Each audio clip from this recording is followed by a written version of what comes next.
Si ce qui est affiché derrière moi vous intrigue, sachez que j'y reviens dans moins de 180 secondes, c'est promis.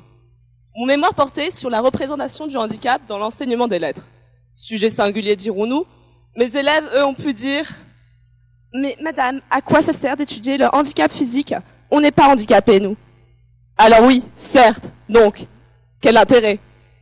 Eh bien, à l'heure où l'école inclusive nous rappelle le droit à l'éducation pour tous les enfants, quel que soit leur handicap, mais aussi leurs différences, il s'agissait de mettre en place, par l'enseignement des lettres, une réflexion, mais aussi des productions s'appuyant sur ce thème.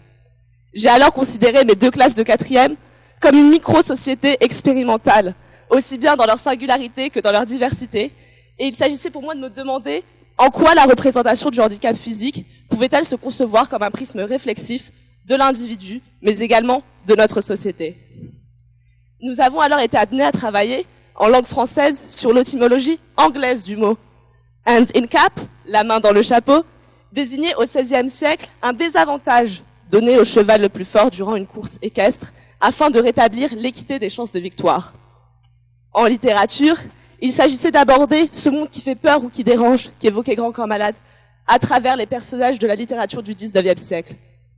Quasimodo le bossu, Gwynplaine le saltimbanque, Madame Raquin la paralytique, Gervaise dans l'Assommoir, Hippolyte dans Madame Bovary, l'aveugle de Maupassant, et bien d'autres encore, sont des personnages que nous pouvons concevoir comme des prismes déformants et déformés de notre société.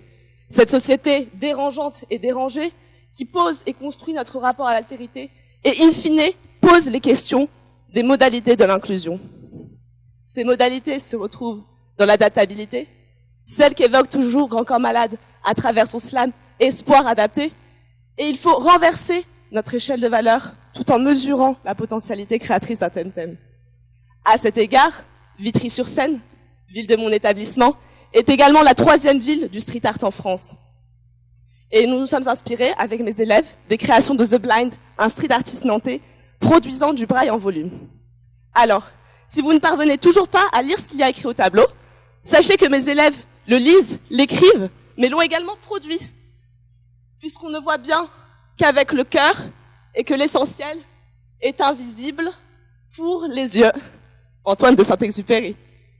Ainsi, il s'agissait in fine de montrer à mes élèves que la littérature, comme la langue et les arts, ne sont pas déconnectés du réel, mais que bien au contraire, il les invite à s'interroger de toutes les façons possibles sur les modalités d'inclusion dans notre société et à s'interroger sur leur personnalité et à se construire en tant qu'individu responsable.